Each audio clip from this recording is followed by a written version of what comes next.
హున్నా లిబాసుల్లకుం వాంతుం లిబాసుల్లహున్నా.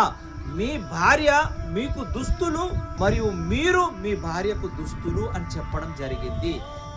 చూడండి, దుస్తులు శరీరాన్ని కప్పుతాయి.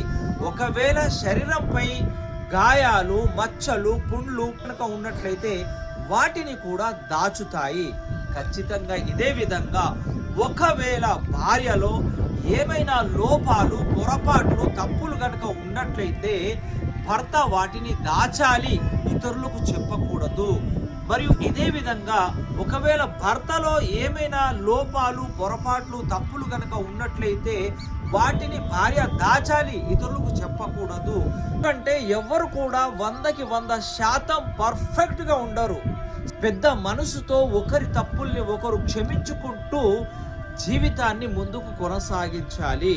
అప్పుడే భార్య భర్తల మధ్య ప్రేమానురాగాలు పెంపొందుతాయి. చిన్న చిన్న విషయాల్ని భూతద్దంలో పెట్టి చూసినట్లయితే కుటుంబం చెల్ల చెదురవుతుంది.